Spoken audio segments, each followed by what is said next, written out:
Hi, my name is Amy. I am 43 years old. I was diagnosed at 36 years old with factor VII deficiency. My oldest son, Hunter, at 10 years old, was going in to have his tonsils and adenoids taken out.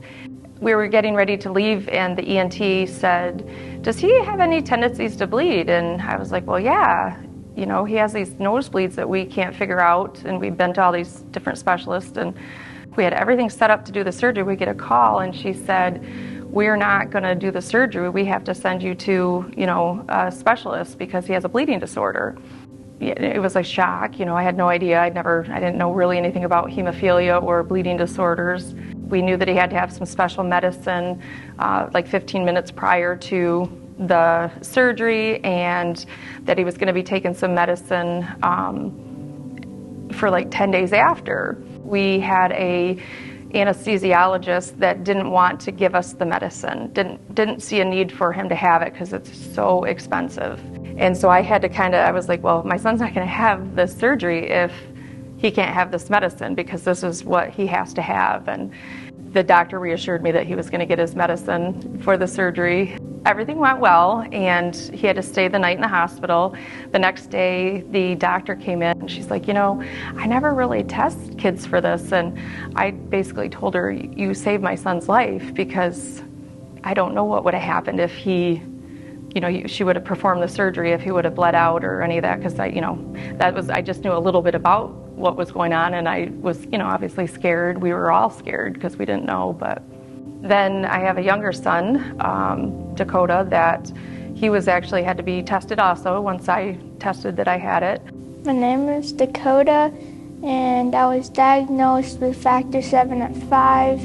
I'm 11 years old and I live in Michigan. Some of the sports that I can't play is football and hockey, and then my favorite sports are baseball and flag football. One of my favorite parts about having a bleeding disorder is being able to travel, and we went to Washington, D.C., Arizona, Texas, and a lot of other states. We have actually done genetic testing, and I am the one that has the genetic mutation, so it wasn't both parents have to have it. It was just mom that has the mutation. It answered a lot of my questions from growing up. I had a lot of bleeds. I played sports. I can remember having a massive bleed in my leg because I got hit with a softball. I had the horrible menses that we kind of know about here in this world. They're not supposed to last 5, 7, 10 days, heavy. I had a spontaneous bleed, woke up right here, 3 o'clock in the morning with the worst pain in my life. And so I had actually got an ultrasound, and the technician, the doctor made her check up here, and I had swollen lymph nodes up here at my rotator. And she goes, "Tell me where you're actually feeling the pain." And so she went right there and she saw the blood. When they called down, they got an on-call hematologist that didn't know much about my condition and said there's absolutely no way I could have a spontaneous bleed with my levels. So I never got factor. They gave me some Norco for pain, and my general practitioner had me go through physical therapy. Well, what they did is I remember getting a bleed here, and I had a bleed down here. They were giving me bleeds doing this physical therapy. I actually have permanent damage in that spot now because of the treatment I didn't get and then the treatment I got, if that makes sense, with the physical therapy too. Didn't take long to get with the doctor to get her to let me know that anytime you have that type of injury. She looked at the ultrasound and said, yes, you did have a bleed. We got to get factor, so if you ever have that feeling again of the spontaneous, the bleeding, you call her and get factor. Throughout my process of learning other things, I realized that where I live, they don't have any of the factor that I need for factor VII. The nearest hospital was over an hour away, so I advocated with 5 of the biggest people that I could at my local hospital, which is really small, and explained the whole process of what factor VII was, what complications we could have, and showed them the brochures and everything, and they were generous enough to get a dose for each one of us at the hospital. We live in northern Michigan. We live actually in the snow belt. One year, one of our first years of being diagnosed, we had 39 inches of snow. We were snowed in for 5 days, and I remember thinking, what if something happened to myself or my boys? I mean, they're very active. I talked to their doctor and I said, I want factor at home.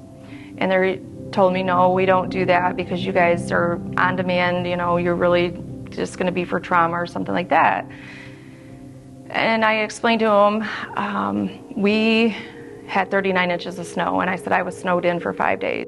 He was like, well, they're going to come and get you. I said, they're coming on a snowmobile to come and get us.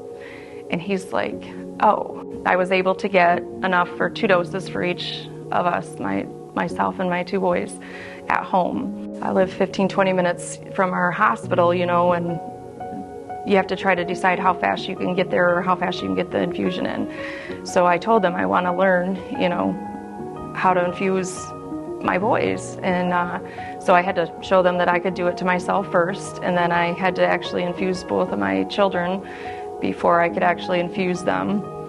I love being part of this community now in the bleeding disorder world. They have helped so much with teaching me how to advocate. I try to learn as much as I can so I can go and advocate for other people, not just myself. I have been to Washington, D.C. to talk with legislators. Things like the copay accumulators, that's a hot topic right now. We're actually going to be going to our state capitol to talk with them. If I didn't have the help from these organizations to get through this, I don't know where I would be. I would be lost. I don't know where my kids would be. I think they would be in a bubble. A lot of people have opened my eyes to what kids can do. Karate and, you know, baseball is a sport that both of my boys love. My oldest son just a couple months ago had his front teeth knocked out from a baseball. Scary at first, but I had it, you know. I was able to get to the hospital, and, you know, a lot of the nurses don't know what to do, and, you know, hey, just, the only thing I have a problem with is I can't get that infusion, you know, the needle in fast. Can you help me, you know? And then I just do my thing, and, you know, without the community and teaching me what I can do and what I'm capable of doing. And if it wasn't for hope, I wouldn't have hope. I wouldn't know where to go. They have been amazing in teaching me and helping me grow and advocate for my children and myself.